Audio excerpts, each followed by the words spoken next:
they feel like they've been gaslit by the mainstream media on China, the China that they now see coming at them in their socials, right? In their, IG feed or whatever.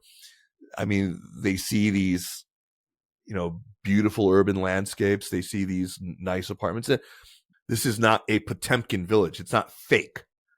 It's the very nice parts of a real village. There's lots of really shitty parts of that same village. They don't show those, obviously, because it's social media. But they're not being lied to there. And these are people in the United States. They don't live in societies with really high social mobility, with really, fast changing urban landscapes. They don't have gazillions of kilometers of high speed rail. So they're naturally very impressed. Kaiser Kuo is the host and founder of the Sinica podcast, a well-loved current affairs program that invites prominent China experts to participate in discussions about Chinese political and economic affairs. He's also the former director of international communications at the Chinese search giant Baidu. Kaiser, a warm welcome to the show. Thanks, Zaza. Good to be here. What's the number one thing that Westerners get wrong about China in 2025? I get asked that a lot. Let's start off nice and easy. Yeah, it's hard because it's interesting that you said in 2025 because it's a moving target. I mean, 10 years ago I would have said something else. People were talking about how China couldn't innovate, or that social media was going to be this unstoppable emancipatory force. Today, I think, I guess I'm cheered in thinking that people are getting it less wrong. I think there's a really interesting narrative shift happening in the year 2025, where especially younger people, I think, are really changing their minds on China, at least in the United States. I haven't spent a ton of time in Europe this year, so I don't really know whether that's followed in Europe.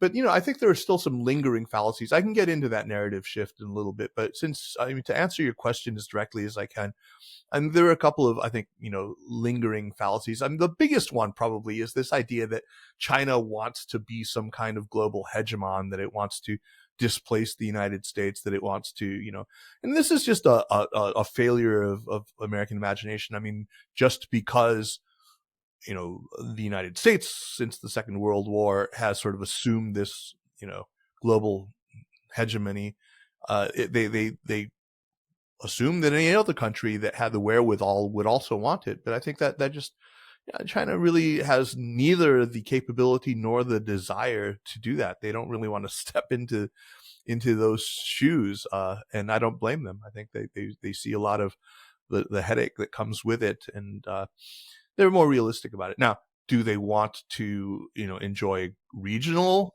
hegemony? Certainly. I mean, I think they want to be the unchallenged, top dog in their neighborhood for sure in East Asia. But I think that the idea that and then I think the corollary to that they want to, become the global hegemon is that they want to, push their ideology out into the rest of the world.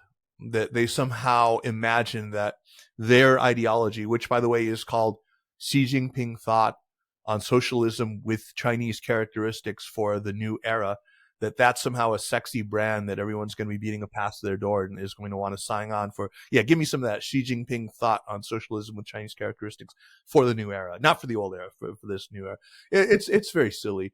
I mean, it's right there in the name. I mean, Chinese have exceptionalist beliefs about China. All countries, especially the so-called great powers, they all have it.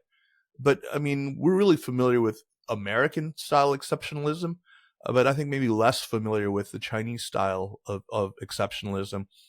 It isn't a proselytizing religion. It isn't one that says our values, our institutions are valid for all people in all times, and we must, compel the rest of the world to take up our same,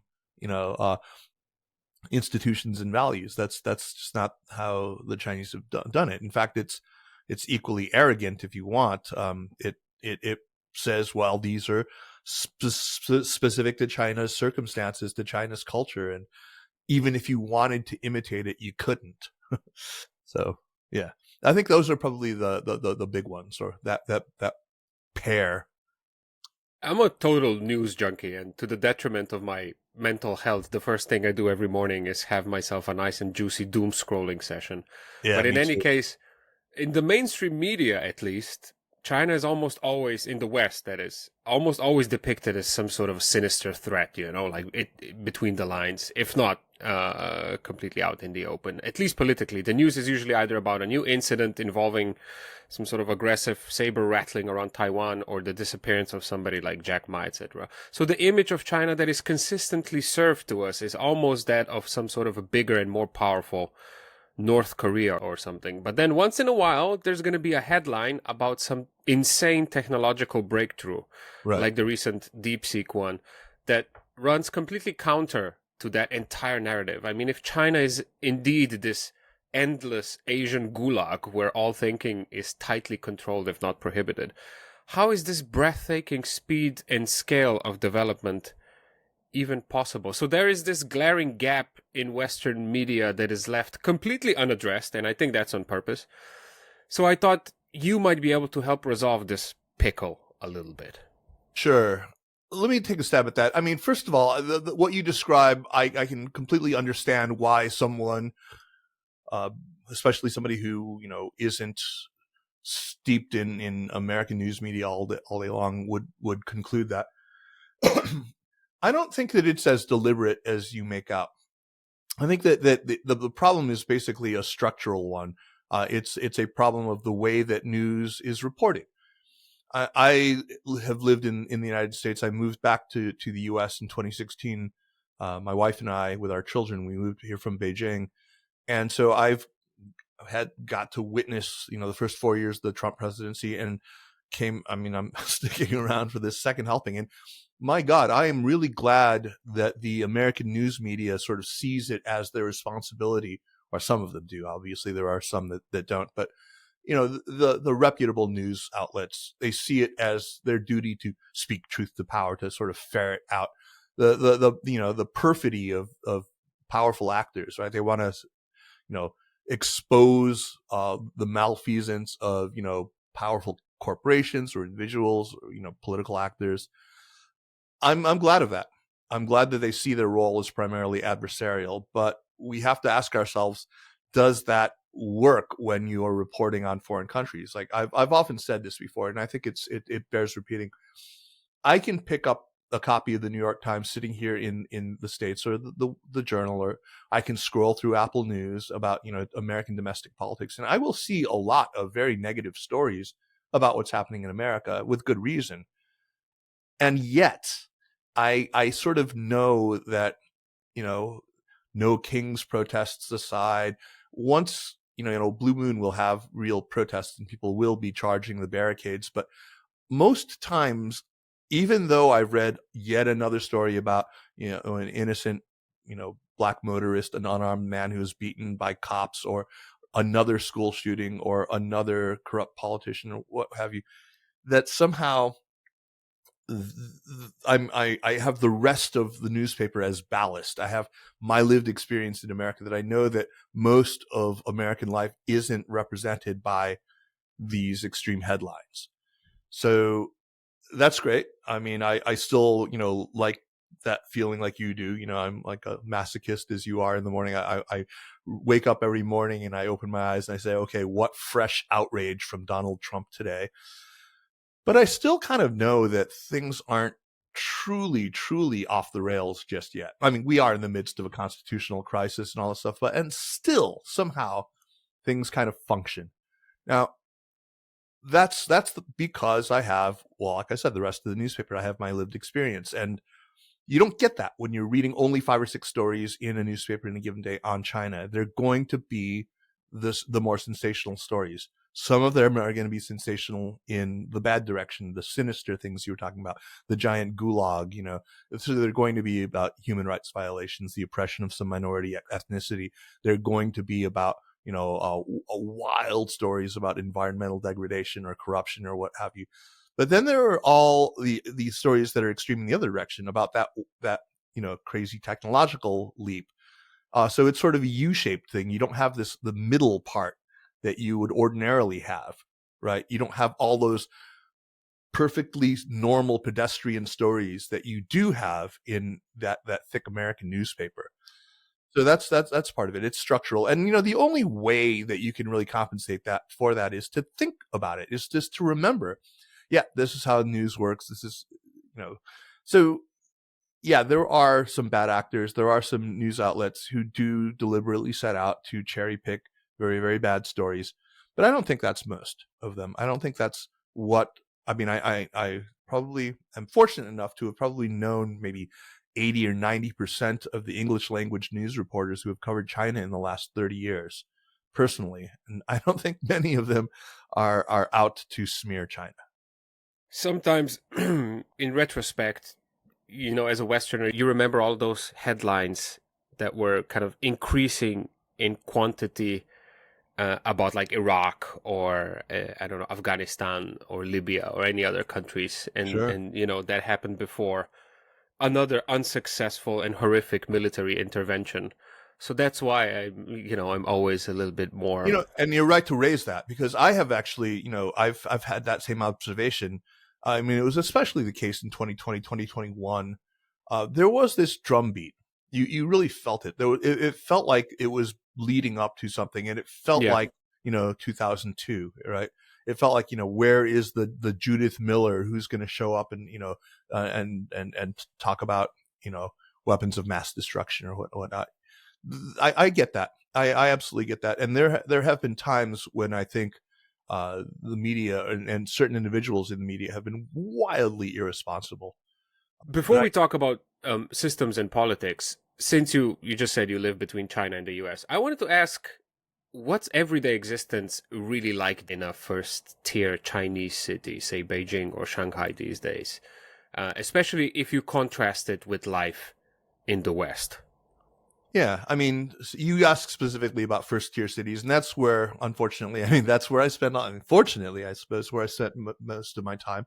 I lived in China for 20 continuous years, from 96 to 2016, and lived in Beijing, except for about 6 months when I was in Shanghai. And yeah, I traveled around a lot, but yeah, where I was rooted was in Beijing. And since I've been going back post-COVID, I've definitely been spending most of my time anchored in Beijing. And I mean, it's a delight. I mean, the quality of life is absolutely splendid. I don't know where you want to start, but there's this sort of seamlessness to it that's made possible by the digital platforms and by the transportation infrastructure. From the moment you get off the plane, everything is just quite efficient. Gone are the days where it was, there were sort of hellishly bureaucratic systems to navigate. Everything just works really smoothly and is really, really affordable. I mean, I was lamenting the other day, coming back to the States, how, my first Uber ride back in the States probably cost as much as a whole month's worth of riding around daily in, DDs, same kind of rideshare deal. But often those cars were state-of-the-art EVs. I mean, they were just really, really nice vehicles and just dirt cheap. You cross town for a couple of bucks. It's pretty astonishing. Life is good. There's no power outages. There is abundance. I mean, that's the thing. I mean, we hear a lot now with Derek Thompson and Ezra Klein's book about abundance, and you live in a Chinese first-tier city. That is a life of genuine abundance. There is a surfeit of stuff, restaurants galore, food that you just unimaginable quality of food and service. And then of course, just the infrastructure. The subways are frequent. They run, at very long, reasonable hours. They are extraordinarily clean, extraordinarily well air conditioned. Everything about them is pretty great. Damn, the Chinese tourist board should really hire you, because this sounds absolutely fantastic. This is, again, with the caveat that I'm talking about Beijing, I'm talking about Shanghai, I'm talking about cities like Shenzhen that I have the privilege to go to. But there's a lot of those. Right? There are. Yeah. But there's By the way, there's a lot that's not that too. yeah, yeah, life in the countryside must be quite different, right? But still much, much, much better than it was. I mean, I just spent a month living in a very small town over the summer where my band, I play in a rock band there. We had a writing retreat where we composed, the material for our forthcoming album. And it's a little town. It's obviously very touristy. It's in the mountains. You go there to get away from the summer heat of Beijing, in southwestern China. But even in a city like that, you just have high speed, broadband connectivity, 5G connectivity. I was once in my life, and the entire time I was only once when we went into the deep mountains to pick mushrooms. It was the only time I did not have 5G connectivity in China. That's crazy. Slight pushback, based on absolutely nothing at all. But I hope you will humor me. I haven't even been to China, but Really? I was on a long flight back to Japan where I live recently and watched a really good Chinese movie. It was called Another Day of Hope. The story was about I think it's from 2023. The story was about a middle-aged manager who's always in a hurry because of his really demanding job. Sure. And that's why he hits a food delivery worker on a moped who's always in a hurry because he has to meet these very stringent delivery quotas. It's a really cool film made in a sort of a hyper realistic style. Feels very authentic. Also quite openly critical about a lot of social issues. Anyway, but what struck me the most was the portrayal of how kind of, I don't know if it's accurate, you're going to tell me, but how pressurized and stressful trying to survive in modern China in one of these cities really is. I gotta say, as a lefty, I was a little bit disappointed at that because people in the film seem to be constantly rushing to get their money, trying hard not to get fired that day, having to pay out of pocket for more demanding medical procedures and stuff like this. I mean, besides some cultural differences, it felt just like life in the West does. Would you say that's accurate or semi-accurate?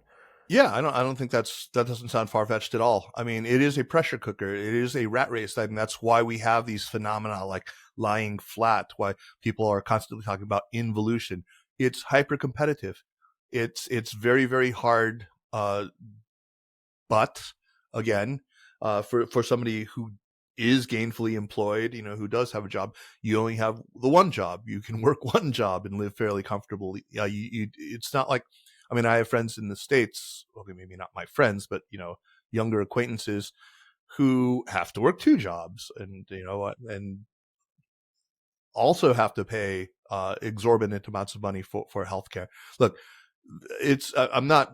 I really want to amply caveat anything that I say when I talk about gleaming infrastructure and stuff like that. That is not the entire picture by any stretch of the imagination. The world that's described apparently in this film, which I have not yet seen, but have heard about it. It's another facet of China for sure. Look, I mean, like any society, it's complex, and there are many hilltops from which you can view the surrounding countryside. Some of them are going to afford you some very lovely views. Some of them are going to be, a view of the garbage heap. There's not, it's by no stretch of the imagination an ideal society, and there are a lot of losers as well.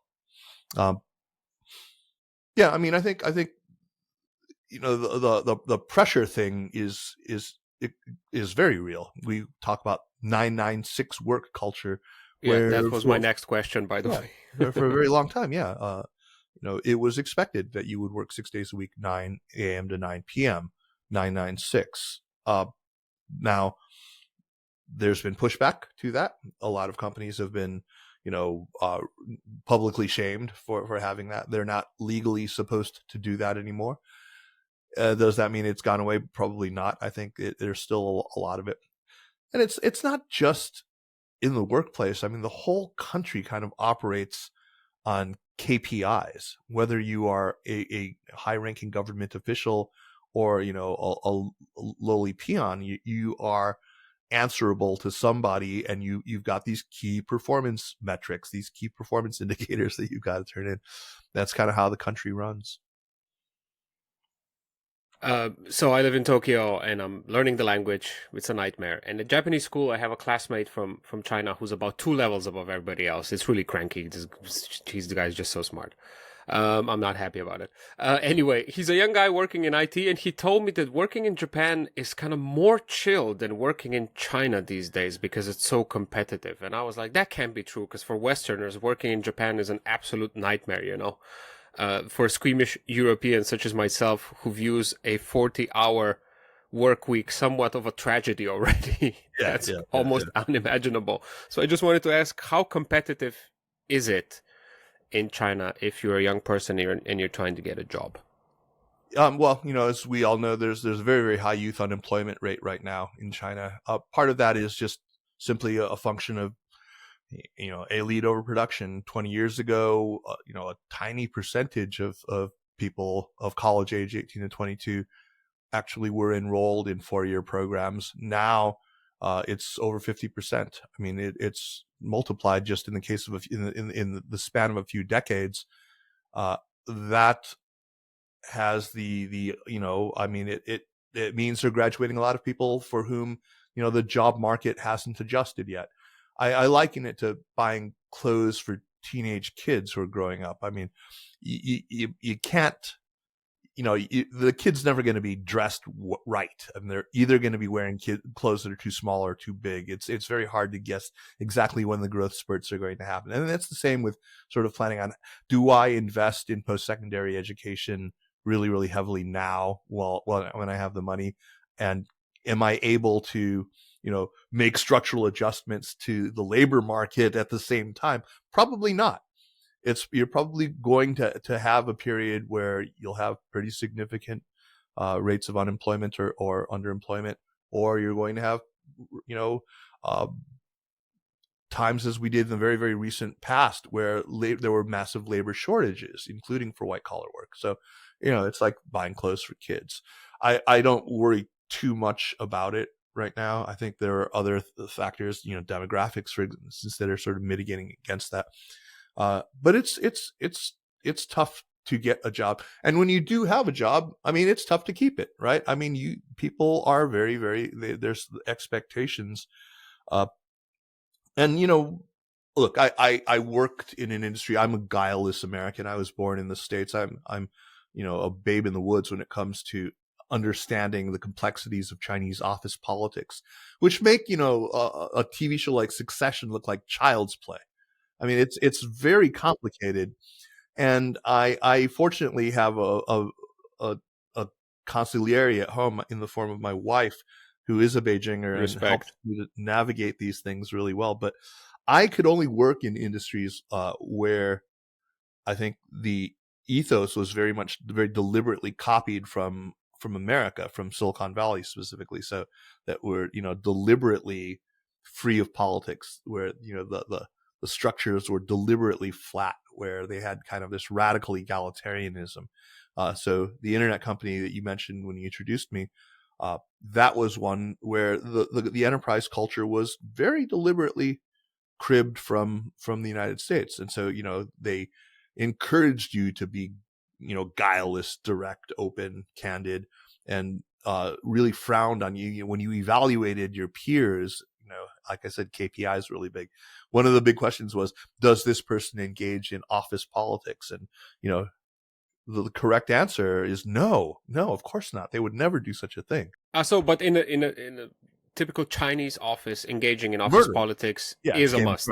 Yeah. Oh, it's Game of Thrones. But where does the difference come from? I think that's fascinating. It's endemic to, I mean, it's funny. A lot of people who live in the West, or who've encountered Chinese people outside of their native setting, I think have a very strange idea of what Chinese people are like. They see them all as relatively retiring, relatively modest, shy, not very assertive, and they seem somewhat simple. They're technically very competent or whatever. They do their job well. They have no idea of the internal life of the Chinese mind, which it actually grew up on what I would say are the most intricate psychological head fuck Machiavellian works of fiction ever devised by man. Okay, do Things like tell more. Romance of the Three Kingdoms, for example. Okay, I'm gonna write that down. Yeah, please do. I mean, it's the just explorations of human psychology, cunning, trickery, that will make your head spin. It's just absolutely wild. And you go into a bookstore in China, and the business books section is just filled with these sorts of primers. This is how you apply the stratagems of various. I mean, look, everyone in the West knows Sun Tzu, right? The Art of Yeah, War. He's yeah. just one of many, and that is one work in a large body, a big corpus of strategy literature. It's pretty scary. Yeah. So there's definitely a market for this kind of sassy general of the past sort of literature. Yeah. Not always so sassy. I mean, sometimes they're devastatingly, effective.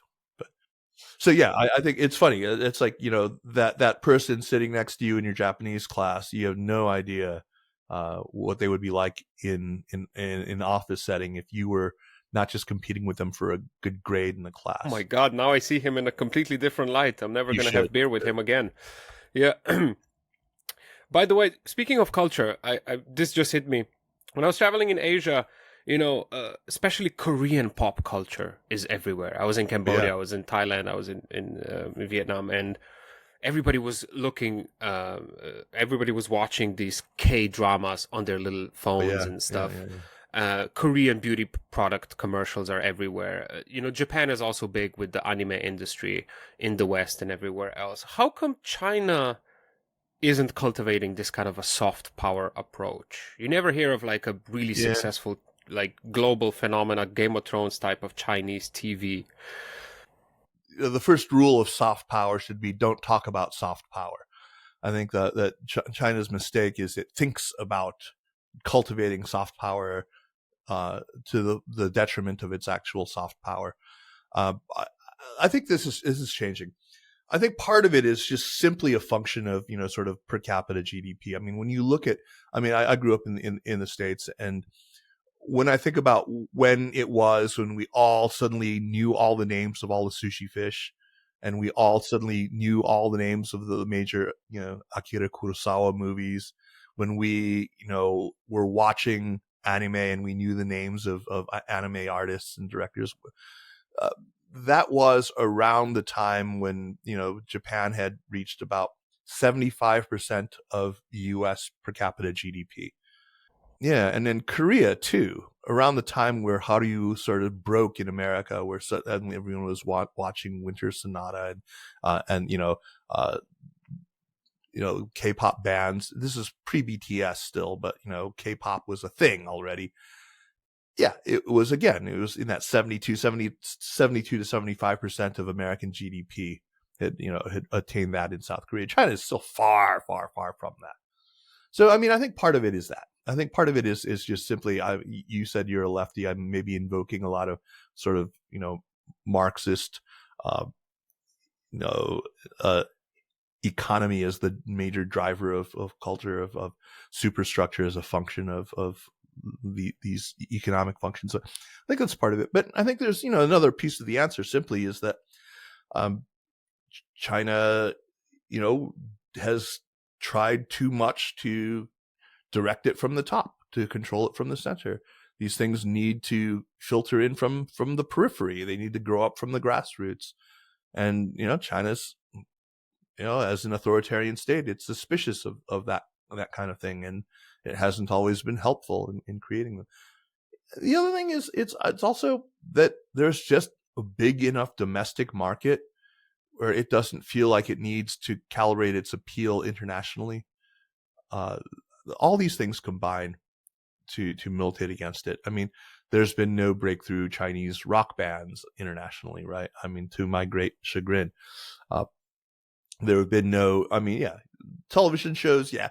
I mean, now you're seeing this ridiculous thing. I mean, if I had to, La Boo Boo, have you heard of La Boo Boo? It's Yeah, these it's I blind, mean it's inescapable. yeah, yeah. Okay, Yeah, so that I'm very puzzled by. I do not understand, but same. Yeah. there's that. There was I that video game that caused quite a storm, wasn't it? Wukong or Sure. something It's like that. called, yeah, Black Myth Wukong. I did a show on that. And I tried to play it. You know, I'm not very good at those things. So I mean, I blew my $50 and bought it and played it for a little while and then gave up. But I mean, it was cool looking. It was, I mean, the art's amazing. But yeah, I think, you know, that's what we're going to see in digital stuff. I mean, there have been a couple, like a couple of Chinese video games. One's called Genshin Impact, I think, that has had quite an impact. And then, you know, Black Myth Wukong. There are another couple that are on their way out right now. Some games that are set in the kind of the martial arts epic world that I think are probably going to at least make it outside of Greater China and into, like you said, Korea, Thailand, and again, the Chinese soft power thing. We can't only measure it by looking at the developed world. We need also to look at countries like Thailand, at the Philippines, at Malaysia, where Chinese soft power actually is making pretty substantial inroads. Okay, let's switch it up to a more macro level. I don't know if that's true, but a while back there was this stat that everybody was repeating. I don't know if it's a stat or urban myth or whatever, that Shanghai is the city with the most billionaires in the world. Now, nominally, China is, of course, a socialist state, a Marxist country. So here's the classical question. Is China a communist or a capitalist country or something in between? Yes. It's all. I mean, it's all the. I'm sure this is not the first time you've been asked this. No, I mean, it really. Look. It doesn't describe itself as a communist country, right? First of all, it's ruled by a communist party, but they describe it as a socialist state, and they describe it as a market socialist state. So, I mean, if we want to go back to our Marxist theory, what it believes is that there is a vanguard Leninist party that is leading its transition through the stages of history to basically, you know, do this project of infill, right? You know, Marx didn't expect that revolutions were going to take place in these gigantic, you know, agrarian empires like Russia or China. It was supposed to happen in Germany. It was supposed to happen in England. It was supposed to happen where there were large and angry proletariat classes, right? That's not where Marxist revolutions happened.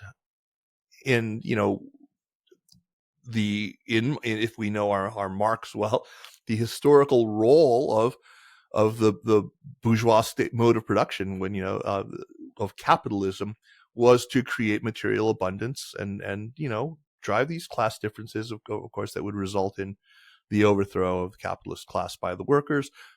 But you know, they sort of short circuited that in China.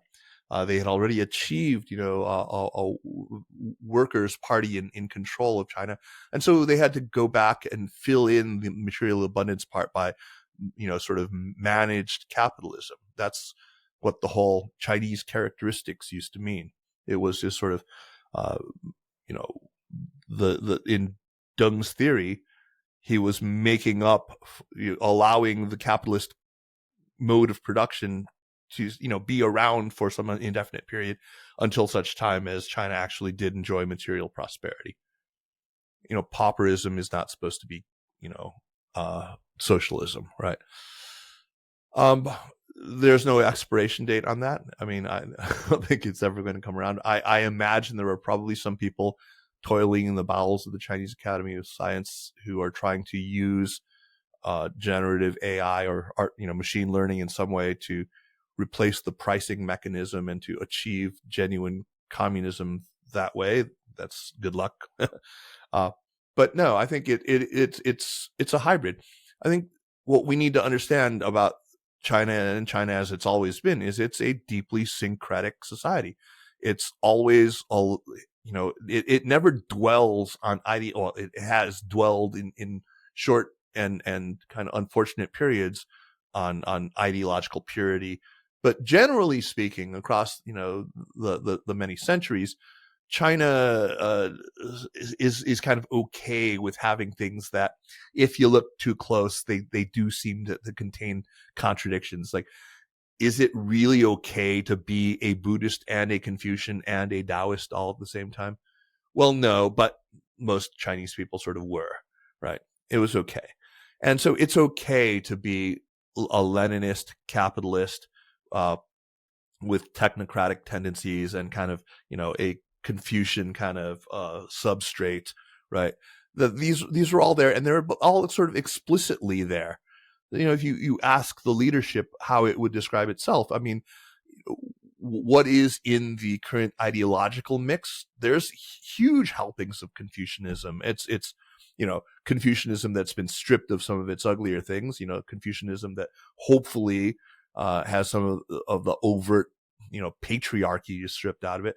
It's got plenty of Leninism, obviously, but it's also got a lot of Singaporean style, sort of, engineering state technocracy heaped in, and it's got plenty of just sort of unbridled capitalism in it as well. It's a very complicated mix of things. You mentioned the leadership. If you are a Chinese person and you have political ambitions, what's sort of the path to becoming, let's say, the governor of a province or whatever? Do you still have to go through these notoriously difficult elite civil service exams? Yeah, you do. I mean, you're going to want to join the Chinese Communist Party, of course, from a very, very early age. You're probably going to, want to join the Communist Youth League. You're probably, yeah. I think the one of the most powerful institutions is the organization department. I mean, their whole job is to dole out those KPIs that I talked about and to assess you on it. Look, you need to rise up through the ranks. There is this idea that, there's some people who are sort of born into privilege and a princelingdom, and that they get to sort of jump the line. And that probably happens to some extent. But for the vast majority of people, you slog your way up. You work in a district office. You work then, in a municipal party cell. Or is that as Game of Thrones as your average Chinese office? It's yeah, I'm sure it is. I'm sure it's really, really brutal as well. But I've never really done it. But I have friends who have, who've risen up through the ranks, and that's what you do. You rise up through the ranks. You check all the boxes. You tick the numbers. You hit your targets. So again, it's about KPI. That's how you rise through the ranks. Exactly. You rise through KPIs. You rise through, and I think you'd be naive to believe that it's purely meritocratic. Of course, there's a lot of soft variables in it. There's a lot of who and there's a lot of making a good impression and being a good schmoozer, serving the right booze at the banquet. There's a lot of that, of course, as there is in any bureaucratic organization. But relatively speaking, I think I mean, it is fairly meritocratic in that sense, such that if you look at the members of the Politburo Standing Committee today, all but 2 of them have actually run a province, right? There's 7 members of the Politburo Standing Committee. Wang Huning has not run a province. I think Ding Xuexiang is the other one who has not actually run a province, but the rest of them have. So they've either been governor or provincial party secretary, and usually 2 provinces. And none of the leaders in recent years has had less than 2 provinces that they have served, provinces or provincial level municipalities where they have served as municipal or provincial party secretary. So yeah, there's to climb the ranks, you got to pay your dues. Yeah, exactly. So these guys that you mentioned that have been running at least like a province or 2, who make it to the top, they have to be extremely politically shrewd, number one, but they have to be super sharp as well. So again, not some Soviet-style apparatchiks whose only competence is to be loyal to the regime, right? That seems to be. I think none of them are. Yeah, I mean, they're not dumb. Yeah, we might not like all of them, but right. I mean, one example of one of the 2 men who is on top right now, who maybe exhibits a lot of that kind of shrewdness that you were talking about is this guy Wang Huning, who really, a lot of people have described him as sort of the gray eminence, the sort of the person who has sort of, he's the party theorist. He's the one who has come up with the major ideas, and he has served under under Jiang Zemin, under Hu Jintao, and now under Xi Jinping. So he's a real survivor.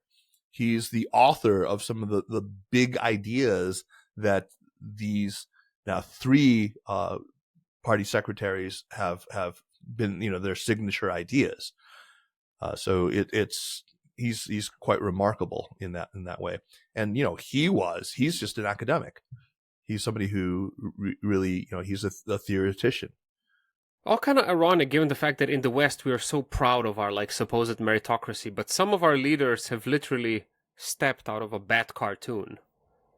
Yeah, some of them have. I mean, even some of the ones who I love, like Barack Obama, for example. I would make no apologies for my fondness for him. He was a state senator before he served only 2 years of his first 6-year Senate term before he ran for president, right? He's never held an executive position, right? Prior to that, I think he did a very good job as president, but he certainly wouldn't have made it in the Chinese system in that regard. Is it possible to figure out how the majority of Chinese people view its leadership? It's not it somehow. It's not impossible. I mean, look. There are a lot of surveys that are done, and if you do a survey, people are going to point at it and they're going to say, that's exhibiting preference falsification, right? That the people who are answering that feel obliged to answer positively, as they have sort of an invisible threat hanging over them. I don't know how true that is. I think, and I've had conversations with people who have devised very clever means by which they can actually measure the extent of preference falsification. I'm unable to just repeat exactly, methodologically how that works, but it was convincing at the time. If anyone's really interested, look at an interview that I did with Rory Truex, Truex, at Princeton University, who talked about this problem of preference falsification and ways to sort of circumvent it and to get out of your data. And I think that in fairness, that most of these surveys, after they've been cleaned, the data's been cleaned, show pretty high levels of regime support. And I don't think that should be all that surprising. I think that, you asked at the beginning, at the top of our conversation, which has flown by the way, it's been so fun. At the top of the hour, you were asking me about, the things that people get wrong. I think maybe not in 2025, but for God knows how long, the big blind spot has been that Americans especially have sort of asked implicitly or explicitly, why don't you Chinese hate your government as much as I think you should? There is this not implicitly, quite explicitly. Yeah, I remember it well. Yeah. I mean, that's the really interesting thing is they can't fathom that, and I'm really curious as to why that is. Why do they assume that to be? And I think at the very bottom of this is this basic refusal to accord political legitimacy to any political authority that isn't elected, the U.S. president, elected through procedural democracy, right? I mean, if you are not in office because people voted you into office, then somehow you are not actually legitimate. And I mean, we can argue philosophically about whether that's the case, but I think this, whatever you think, I mean, it can derive from performance. It can derive from even uglier things like jingoism, nationalism. It can derive from historical narratives. It can derive from coercion too, sure. But I think that this idea that it makes us constantly assume that anything that the party does, it does only to keep itself in power. It makes us, take the worst possible interpretation of anything that China does. It gets its hands on some technology. Well, clearly it wants to use it to repress its own people and possibly to defeat us militarily on the battlefield, or to flummox America's plans in the world. I mean, it's the great blind spot. And I think that one of the big things that contributes to this, I get when, your ordinary sort of, not particularly well-educated American thinks that. I mean, that's a because of what you were talking about, the kind of media coverage they get. I'm not going to blame them for it. But then there are these really quite sophisticated Americans who, read the New York Times and listen to NPR and read the New Yorker, and they are, and I'm sorry for dwelling on Americans, and I think this is probably true of most Western Europeans too. Definitely. Yeah. But I think that the problem is that they see critical and dissident intellectuals kind of overrepresented in their media diet. So when you come across somebody who is presented to you as a Chinese intellectual, odds are he's going to be somebody who's very, very critical of the Chinese Communist Party, who is probably liberal in his own thinking. And it creates this sort of false sense that all Chinese intellectuals are dissidents. To qualify as an intellectual, you must be dissident. If you are somebody who, is smart in China, you're going to be somebody who doesn't like your government. And that, I think, is a failure on our part. I think that's a failure of the media. I have a really good friend who quipped, "We don't know who the David Brooks of China is, or what he thinks." Some sort of middle of the road establishment, kind of boring intellectual. Like, what does that guy think?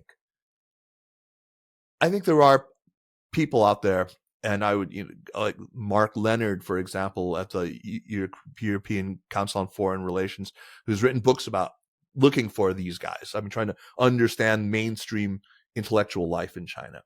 Great. There's a guy named David Ownby who has the fantastic website. He's retired now, and he's writing only occasionally on it, but it's still a fantastic resource. It's called Reading the Chinese Dream.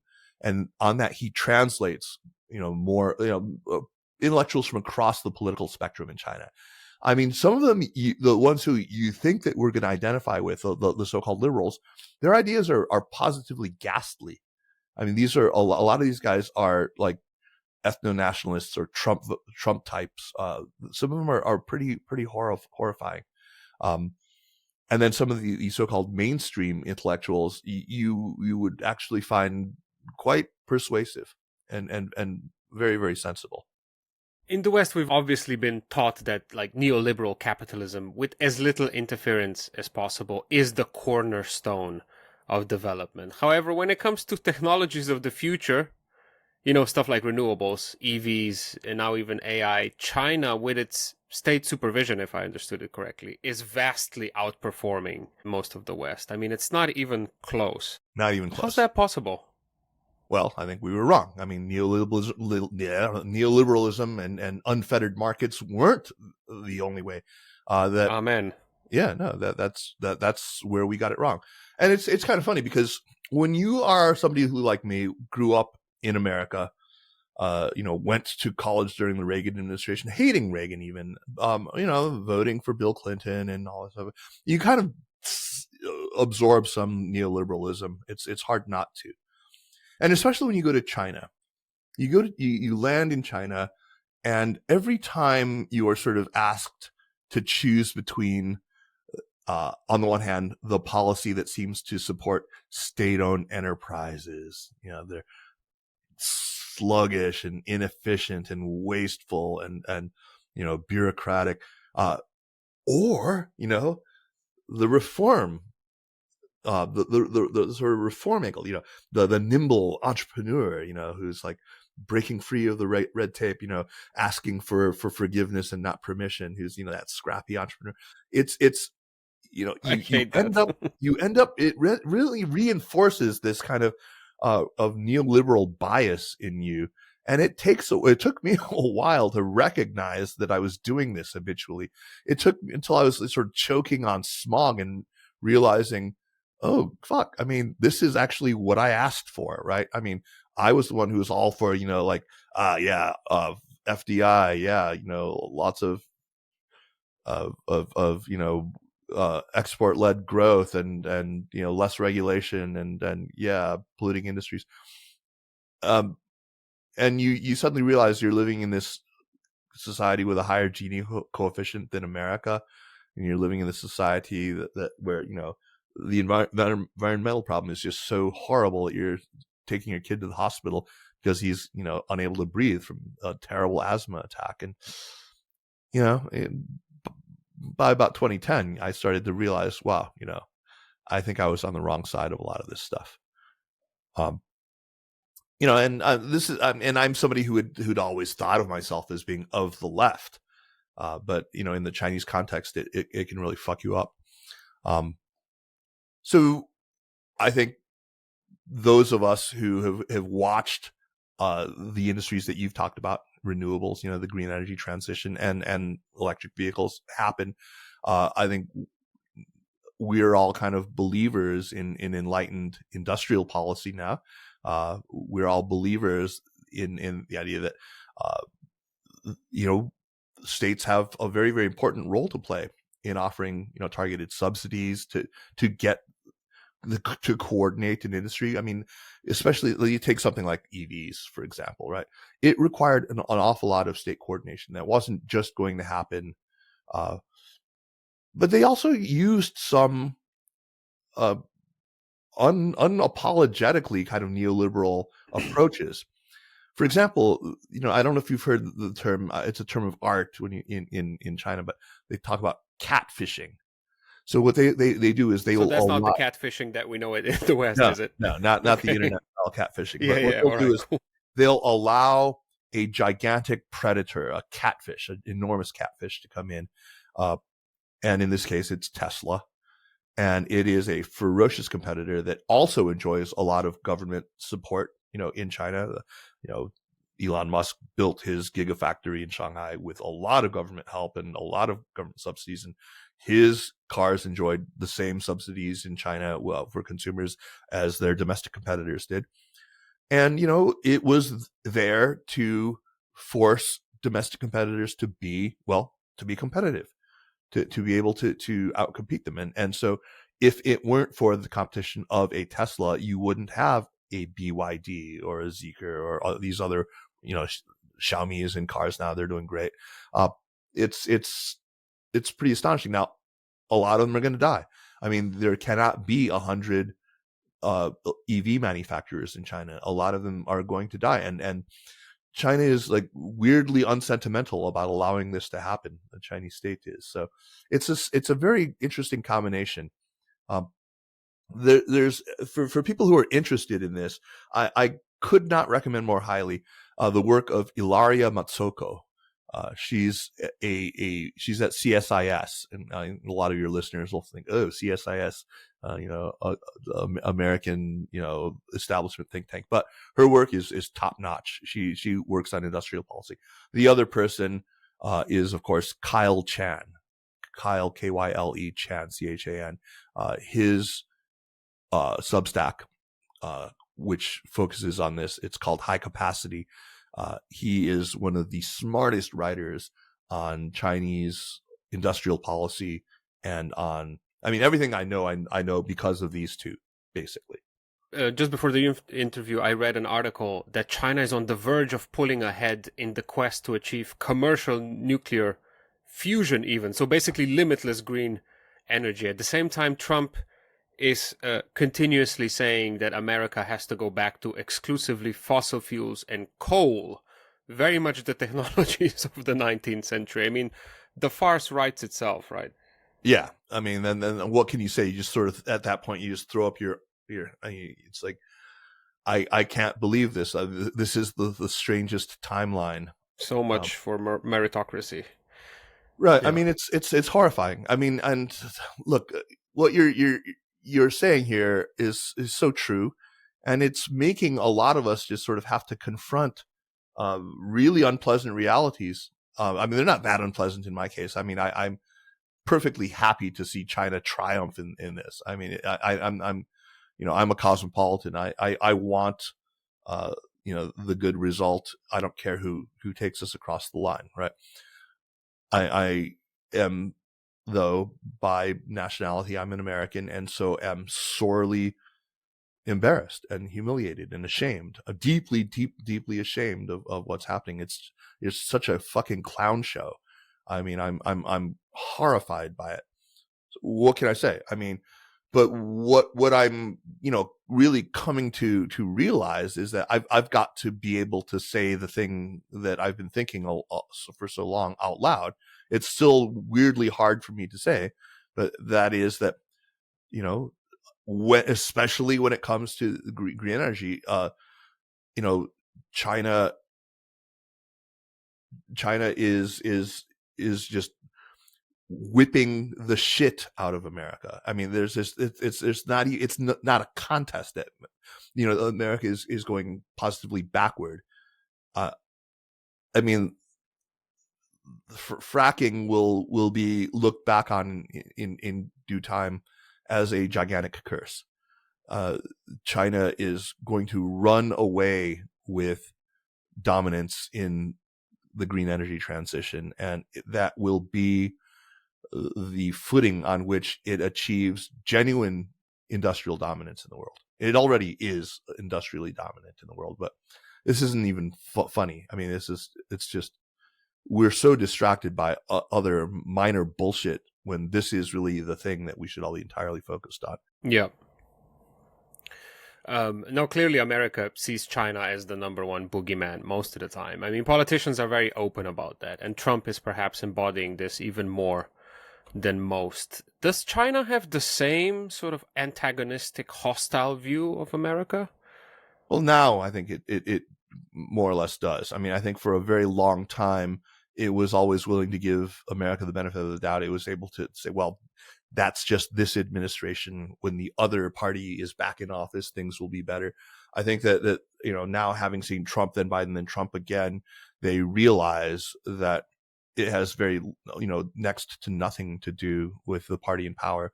That the American stance is implacably hostile, and so. And still, even in this situation, I don't think that you have the level of animus toward the United States that we see in DC toward China. I mean, China's posture has been reactive, and it has been entirely understandable from where I sit. It makes perfect sense that that's how they would have responded to this. Whereas I look at the United States and I see, moral panic. I mean, I would describe, I'm quoting somebody who I heard say this, I thought it was pretty brilliant, but the American response to be this strange mixture of hubris, overweening pride, of fear, of collapsed confidence, and complacency, all at the same time. It's just bizarre. The panic part of it, and I've spent a lot of time trying to think about what is it that has America just completely unhinged in its response of watching China surpass it. And I think there are a whole bunch of layers to it. I mean, one of them I think is that America has this exceptionalist idea, right? We've talked about manifest destiny. Yeah. I mean, we kind of think that it is our God-given right.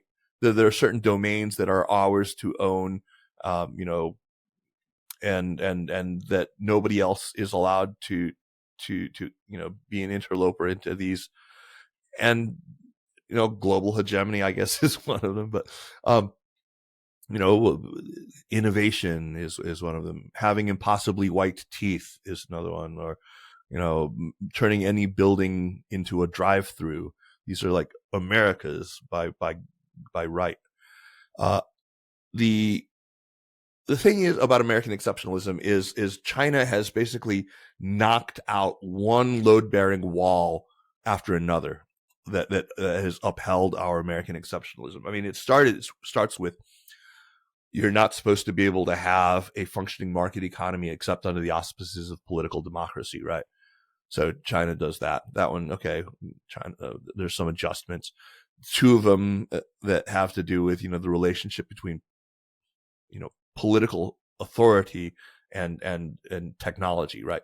We had this emancipatory narrative that said, and we believed this until we didn't, until it proved to be completely wrong. Is after the Arab Spring and after the Russia Gate and all this stuff, we basically thought that digital media, and especially social media, was going to sound the death knell to authoritarianism. It was going to bring the people will rise up and bring down authoritarianism. You can't nail the jello to the wall. Internet censorship is not going to work. So the internet wants to be free, right? And so that didn't work out so well. The failures of the Arab Spring uprisings, all the color revolutions and all that, right? Then the other one is about innovation, right? You're not supposed to be able to be innovative unless you're free, right? Unless you have the free exchange of ideas. Look, I mean, I hold on to some version of that myself. I mean, a really quite, mild version of it that says, yeah, having a censored internet is going to impose costs on your ability to innovate in the long term. But, I mean, I joked about this in an interview that I had with the Washington Post back in like 2015, I think, or 2016, where I said, it turns out you don't need to know the truth of what happened in Tiananmen Square in 1989 to build a smartphone app. And I mean, it's true. I mean, so there's a lot of innovation that has happened even under unfree auspices.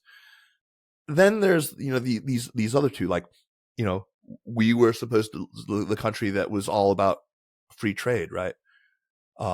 Until suddenly we weren't. And now China is holding the banner of free trade, and we're tariffing everybody left, right, and center. And of course, industrial policy, right?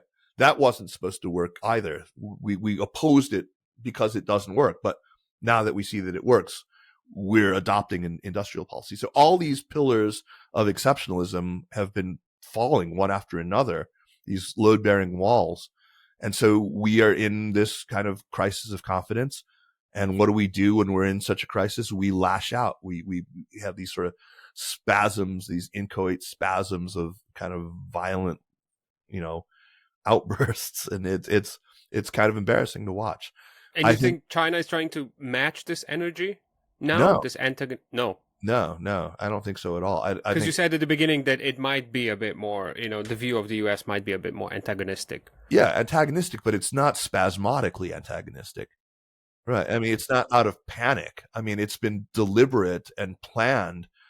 Look, that's another misunderstanding. People maybe overstate the extent to which China is capable of planning, right? They imagine like this 100-year marathon. Michael Pillsbury wrote this. Look, I mean, the truth of it is that China muddles through like everyone else. Most of the time it flies by the seat of its pants. It's vaunted planning, made in China 2025, whatever.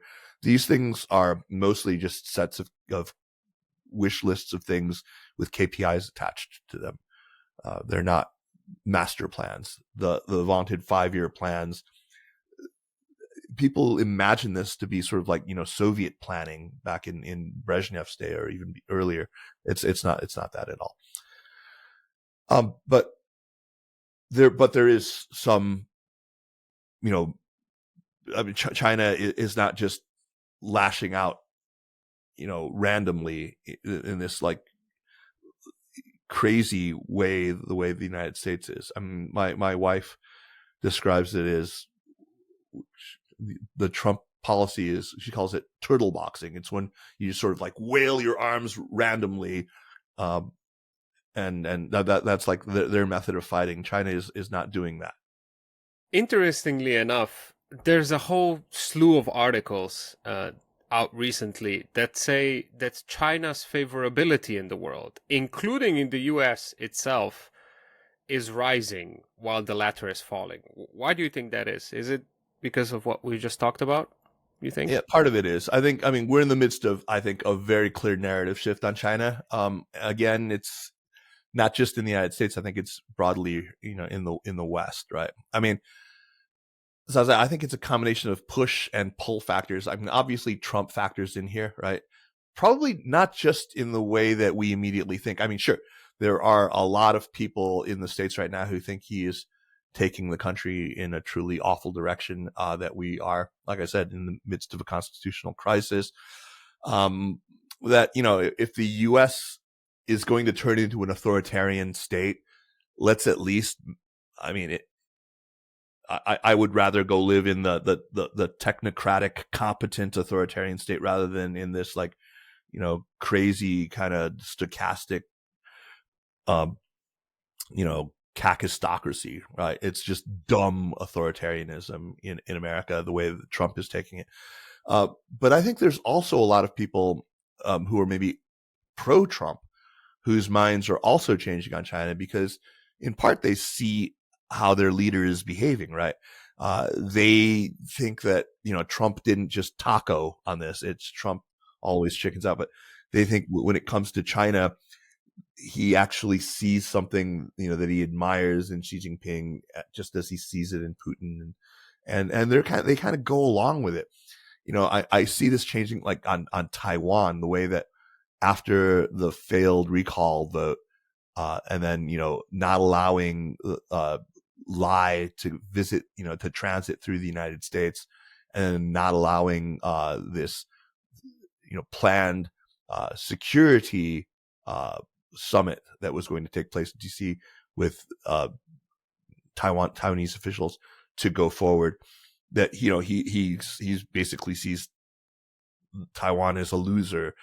He's ready to cut a deal with China. And so we're starting to see this. I mean, there's a lot that the right, for better or for worse, kind of admires about China. They see it as like this law and order society that's, broadly speaking, ethnically, homogeneous, right? That it's not, obviously, but, I think that, I get that. I mean, I'll take it. It's better than preparing for war. I think, though, any fair-minded assessment of the country's attainments right now, an alien civilization comes to Earth and looks at the United States and looks at China right now and is going to say probably it's going to give the prize to China, just in terms of, its inertia in improving measures of human flourishing. But I think, Zaza, the important thing is that this shift is happening. If you look at the Pew data, right, the shift is happening. It's weirdly, except for in Poland or Hungary, I can't remember what country. There's like one outlier, but in every other country they look at, and especially in the United States, it's the young people, like the 18 to 25s, where you see this gigantic shift in a positive direction. So I think that's significant because that's a leading indicator. These are people who are going to have their views being formed now and are going to hold on to them for a while. So this suggests to me that as we move forward, the narrative shift is going to stick. Now, I think that's happening for a couple of reasons. Now, again, some of it is push, but the pull parts of it, I mean, and I guess this is may still more push, but they feel like they've been gaslit by the mainstream media on China. The China that they now see coming at them in their socials, right? In their IG feed or whatever. I mean, they see these, beautiful urban landscapes. They see these nice apartments. This is not a Potemkin village. It's not fake. It's the very nice parts of a real village. There's lots of really shitty parts of that same village. They don't show those, obviously, because it's social media. But they're not being lied to there. And these are people in the United States. They don't live in societies with really high social mobility, with really, fast changing urban landscapes. They don't have gazillions of kilometers of high speed rail. So they're naturally very impressed when they see what these influencers are pushing on the socials. And they also don't have trauma from 36 years ago, right? They weren't born. They weren't born in 1989. They don't have that image burned into their minds the way everyone, millennials or Gen X or boomers do. It's very different. And so I think the combination of these things means that this vibe shift is probably going to stick around for a while. I think on balance, that's a good thing. There's a lot of naivete. I think that there's a lot of Pollyannish misconceptions about it. There's overcorrection. China is not some techno-utopian paradise, right? Obviously, it's not, right? They're going to downplay the repression. They're going to romanticize its governance model, which is not perfect. So I don't know. I think that both cynicism and the naive kind of optimism, they distort reality. I'm, surprise, surprise. I'm about like, let's be clear-eyed. Let's look at it, what it really is, but let's not smoke the copium either. Let's not, ask, but at what cost at every turn, and try to find some reason to self-soothe and make Americans feel better. Yeah, maybe there's a correction or overcorrection going on in the opposite direction as well. I've never been to the States, but I have a good friend. She's American that I met in Berlin when I was still living there, and then she moved back to the States, and we had a video call once. She was in New Orleans. She was living in a house in some suburb, and she showed me around her neighborhood, and it was quite shocking, is the word that I was looking for. A decaying infrastructure, shacks everywhere, homeless people. And I'm coming from Eastern Europe. I wasn't born in Beverly Hills or something. You know what I mean? Like, right, it's not, right. My expectation wasn't over the roof, but it certainly wasn't what we usually see in the movies, in Hollywood movies, where everything's polished. Then she came back after a couple of years for a visit, and she said she was robbed at gunpoint 2 times in 3 years. Lord. So, yeah, it works in the other direction as well, I suppose. Yeah. That's a data point. I mean, one thing you can say is China is very, very safe. No question about that. I mean, it's something I've been thinking about an awful lot. When I left China in 2016, I had no doubt in my mind that it was a low trust society. It was absolutely a low trust society. Everyone really believed in their heart of hearts that most other people were running a game. They had some ulterior motive, that everyone wanted something. People were deeply untrusting and very cynical. That seems to have changed, and I don't know why. I'm part of it is just the panopticon of ever-present surveillance, but it does seem like this is something I really want to explore. Yeah, there's a shift. There's a shift. I'm not ready to pronounce on it yet, but why was it a low trust society? Where was that coming from? Neoliberalism, buddy. I mean, I know it's because it was just so dog eat dog. Because it was, I think that, it was a scarcity mindset that everyone had to get theirs. And, you found a way to get in line ahead of the other guy, and you put your morals aside. I mean, when I moved to the States, one of the things that I realized, as the election approached, was how many Chinese in the United States, immigrants from China, were supporters of Donald Trump. I was horrified. It was just so, I couldn't get my head around it initially. And I thought, well, I mean, it's about affirmative action. It was, affirmative action was a big piece of it, this sort of casual racism. But in my final analysis, I think it has to do with just, they came from a really low trust environment. They were ready to say, I am going to screw you and yours and anyone else who gets in my way before you can screw me and mine. Yeah. I'm going to climb over your body to get over that wall. But yeah, I think that's it's significantly changing right now. What do you think is the guiding principle of Chinese foreign policy? Pragmatism. I think, look, I mean, there's realism in IR theory is something I have great contempt for. I have great contempt for IR theory. But if there is one country in the world that kind of practices something akin to realism, it's got to be China. They're not under a whole ton of illusions about their morality or anything like that.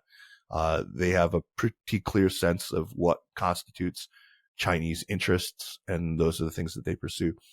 This has been on display with the Ukraine war. On everything you see about the Ukraine war, about China's participation, really needs to be understood through the lens of, China has chosen a side. It chose a side on day one. The side it chose was China, right? It's going to do whatever it believes is its own national interest. And the way that national interest is defined it can be pretty crude. But I think we need to understand that it is not about, global mastery. It's about, the things you would expect. Access to resources. It doesn't want its oil supply, which is still, substantially coming from the Gulf and from Iran, to be choked off. So what are the choke points? The Strait of Hormuz is a big choke point. The Strait of Malacca is a gigantic choke point. So everything it does in the South China Sea has to be lensed through this idea that is the oxygen pipe. And if somebody else can get its hands around China's oxygen pipe, it does not like that. So I think it's like 98% of China's energy that's imported by sea comes through the Strait of Malacca. It's just a core national interest. It's not ideology that motivates it. Certainly not. It's not altruism. It's not, building its relationships with countries of the global South, out of the kindness of its heart. It knows that selling it as such can sometimes be to its benefit, but that's not why it's doing it. And, I don't think that the people on the other end are under any illusions about that. They know that China wants to be there, wants to make money, and they're going to find a way that, they can do some kind of Pareto optimal exchange into the lens of the Edgeworth box. We'll trade the thing that we don't value that we have in abundance for the thing that we value and that you have in abundance. That's kind of how it's gone down. It's as simple as that. I mean, I don't think there are any outlying instances that you can point to, with the possible singular exception of Taiwan, where there is, where there's deep national historical, what I think an outside viewer would reasonably say is irrational factors that motivate. Not even with Japan, given the recent history between the two countries. But look at China, Sino-Japanese diplomacy just in the years since Trump came back into office, especially since Liberation Day. It's been sweetness and light, right? I mean, I didn't know, because unfortunately, again, living in Japan, I see that a lot of Japanese people are sort of parroting American viewpoints, which isn't a surprise given the fact that there's like American bases here and stuff, and I don't know if but it's they see China as a threat a lot. Like my father-in-law, who's an older Japanese gentleman, he's always saying how he's afraid of China, that he heard it on the news again, and it makes absolutely no sense, because I don't think Japan has. I mean, it's an amazing culture. I love living here, but I don't think it has anything that China would necessarily want, especially not in this kind of like guise of invasion or like military aggression or anything at all. So it's kind of, it's a bit startling to notice this. I don't count that. I mean, look, it's it's crudely instrumentalized often by the leadership in China. I don't know. I mean, I imagine the LDP does the same exact thing. They understand that there are political gains to be had from instrumentalizing, hostility toward that long-standing historical adversary. And I've often said that when it comes to anti-Japanese nationalism in China, the party kind of stands astride the fire pit of nationalism with a fan in one hand. It can fan up those flames whenever it wants to, and a fire hose in the other. It can just spray them down when, it threatens to spill its banks and burn down the valuable crops in the surrounding countryside. So it uses that issue really instrumentally. And there have been really fascinating studies of exactly the way that China has managed it, because you can look at, what terms get censored, what conversations get shut down in the aftermath of flare-ups. And, they have quite fine-grained control over that valve. It's pretty impressive. So we're not accused of being total China shills here. Let's talk about some of the problems as well. What are some of the biggest issues China is facing today, would you say? Look, it's all very, very complicated. But where do you want to start? Let's start with economics, right? Look, there's a lot of different ways. I'm not an economist, and I don't even really play one on TV. I hear two cases put to me, both pretty compellingly, about the housing market, right?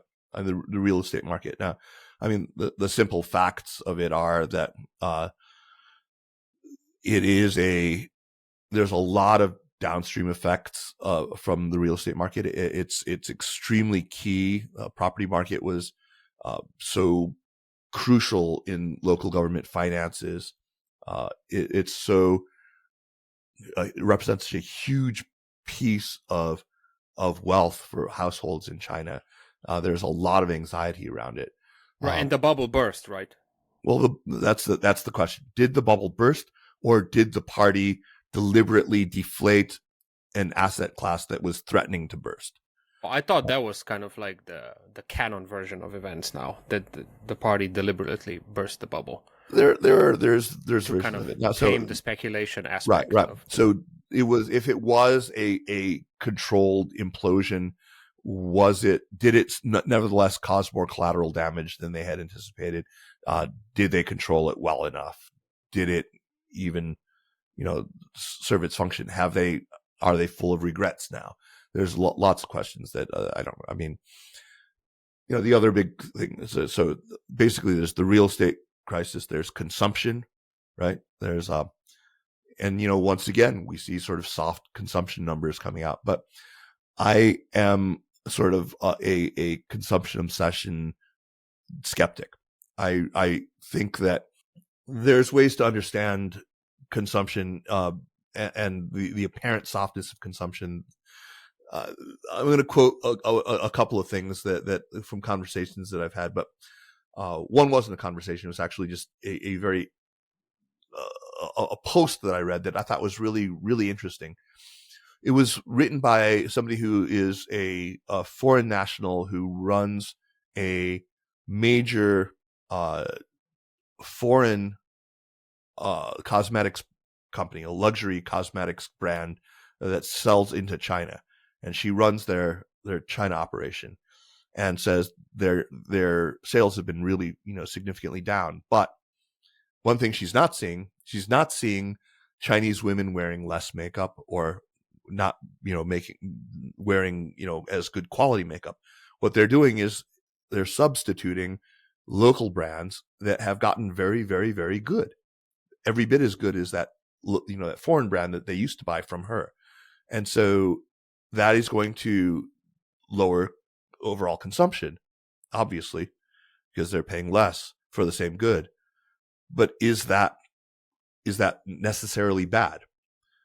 So that's one thing. The other was a reporter who I had dinner with when I was back in China over the summer, from a major newswire, and he told me, said that you've got to think about this. Like, if you live in a city like Beijing, where there is a fantastically good public transportation systems, great subways, everywhere you go, everywhere you could conceivably want to go to get to the subway, at the most you're going to pay 30-40 cents to hop on a really, really nice, good quality, bike share bike and get to the subway station. And so, and you're all going to pay for it with this app that it's like you scan a QR code. It's like frictionless. Why would you buy a car? It's going to suppress consumption, right? You're going to not buy one of the big ticket items, one of these durable goods that is sort of assumed to be part of the consumption package. That made a ton of sense to me. And I see instances of that everywhere. When I look around, at the public goods that Chinese are consuming that don't factor in as the C portion of GDP, but are instead I or G, right? Their investment or their government spending. It's different than in a Western economy. So I'm somewhat skeptical about beating the drum too hard on China is not consuming enough. And then of course there's the overcapacity issue. And I keep thinking, I've just started reading Abundance, right? One man's overcapacity is another man's abundance, right? I mean, it's just, I'm kind of persuaded that, especially in the sorts of goods that we're talking about, like green tech, panels, right? Like solar panels, really? Is that something we're going to worry about overcapacity with? Oh no, the rest of the world will have access to extremely inexpensive, polysilicon. That does not seem like a terrible problem to me. Okay, I'm my 2 cents on that. But again, you probably think, oh, I'm sounding like a shill, right? Not at all. There are problems. I mean, look. Yeah. Okay. What about demographics? Again, I live in Japan, and things are becoming quite dire here. There are signs that the country is becoming, what should I call it? I don't want to say a big nursing home, but a country that is led by the elderly for the elderly, because the elderly have all the power, and there's simply not enough young people anymore.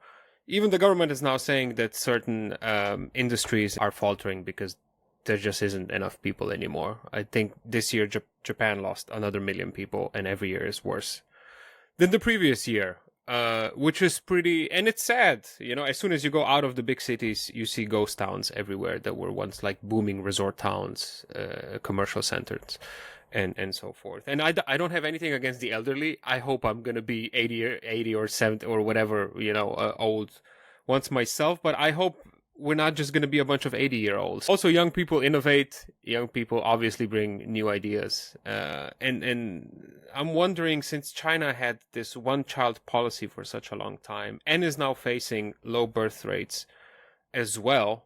By the way, Korea is apparently even worse than Japan. Yeah. How do you see this play out? Yeah, I mean, it's bad. Obviously, and again, sorry, just a last interjection. America doesn't have this problem because, for all its faults, it's an immigrant culture. They're trying to curb it, obviously. Right. Yeah, okay. But as it stands right now, America doesn't seem to have this problem. People are still coming in. Anyway, yeah, go ahead. No, I mean, it's a problem. I mean, clearly, I think you'll find nobody who's going to speak a word of defense for the one-child policy, which I think everyone now recognizes went on way too long and was, enforced way too rigidly. I mean, there's some silver lining. You see marriage rates and birth rates have ticked up appreciably just in recent quarters in China. Yeah, you can read the news on that. Part of it is, it's what happens when nations industrialize, as it turns out. To be fair, that is not just a Chinese problem, and Europe is not doing any better. No, indeed. And I, the government is taking all sorts of measures. Like they're now literally handing out, bonuses to couples for having children.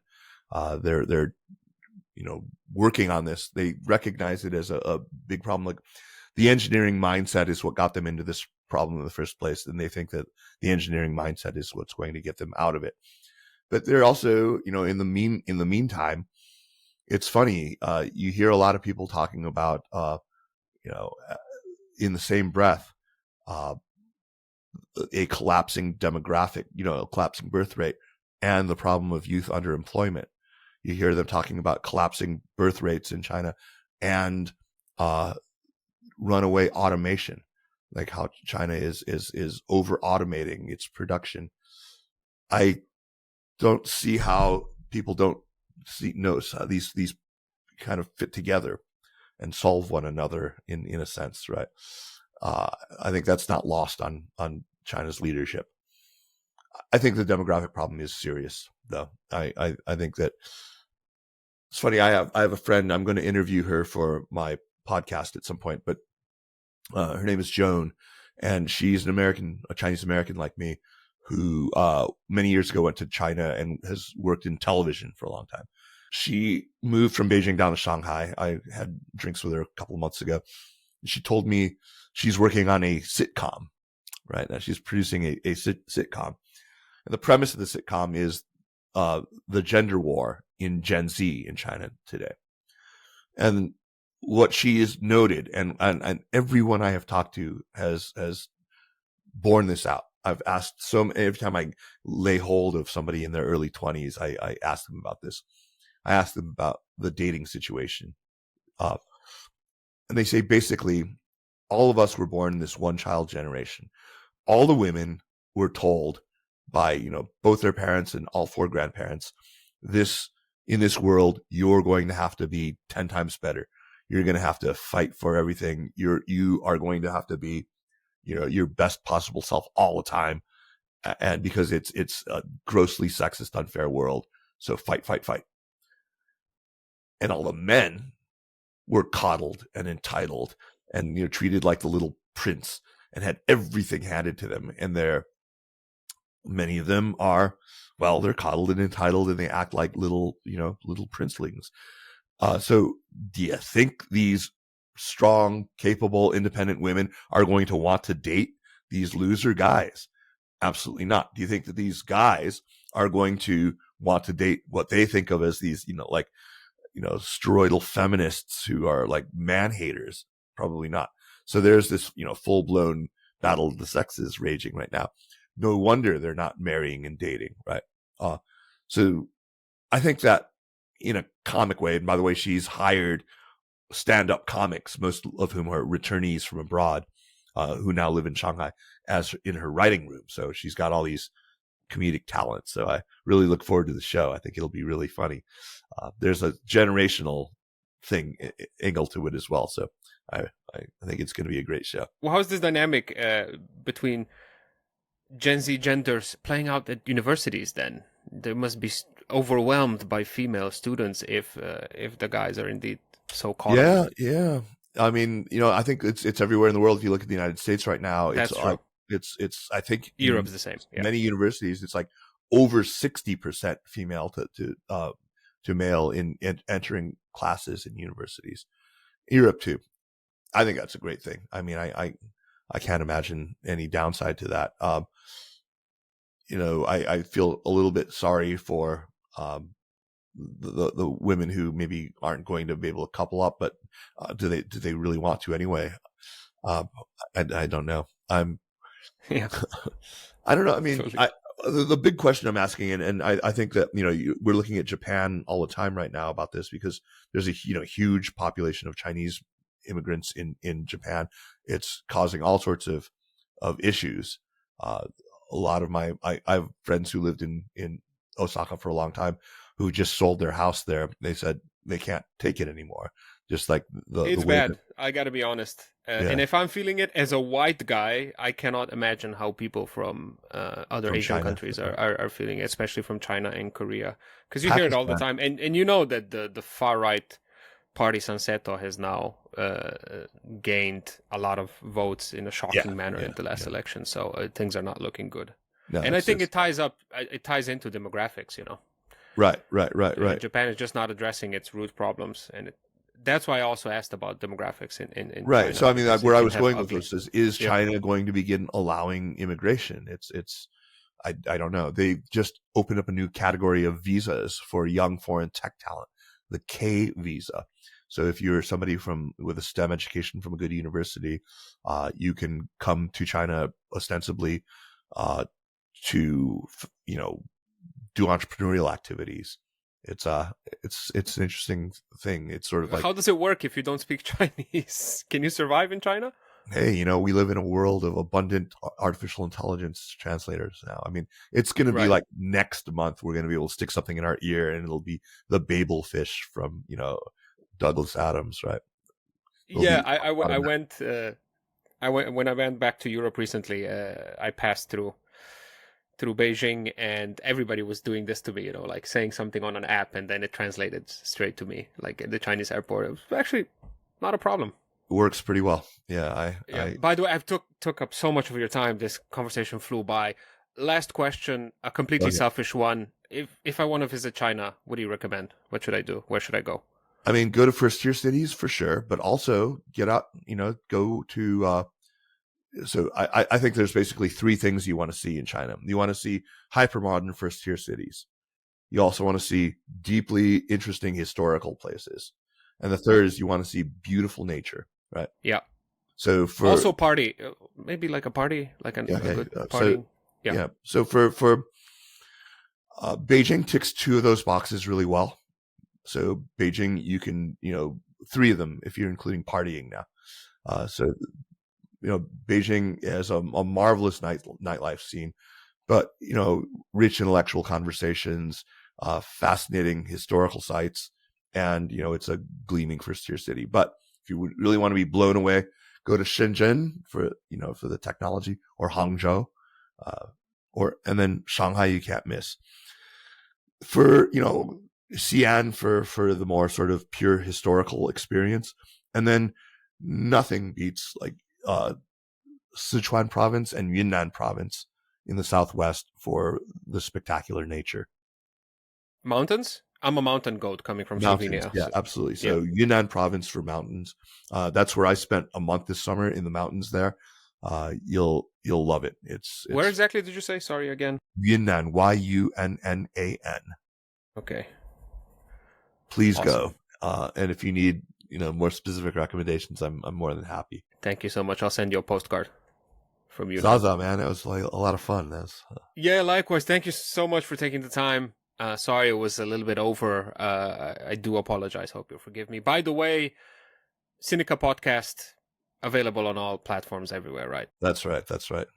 And check out the Substack. Put a lot of my essays, and there's lots of good stuff on there. A transcript of the podcast, all that good stuff. Kaiser, once again, thank you. Thank you so much for listening. Please subscribe to the podcast on YouTube, follow and rate on Spotify and Apple Podcasts.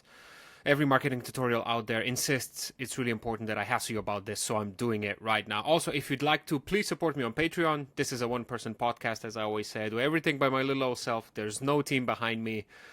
It's very sad, I know, but you can help by hopping on Patreon and finding the Smart Cookies podcast on there. And then last but certainly not least, as always, I have to thank my existing patrons, Tovarishin Tovarishice, absolute legends. Without you, there would be no Smart Cookies, which makes you actual producers of this show. So eternal thanks goes to Amy Jontz, Matija Renčel, Florian Hauer, Peter Karba, Matija Zupančič, Dejan Žolnir, Derej Rok, Tržan, Saša Vipatnik, Neven Cvijanović, Juš Premrov, Sirkezi, Goran Ivašić, Anže Sever, Ole, Marin Ferrara, Aljaš Mahar, Štrole, Ajda Mancian, Miha Medved, Medinho, Goran, Gordon, Lorenzo, Jurečuk, Mila, Carmen Veronica, and Tai Chi. I am deeply touched, so thank you very much.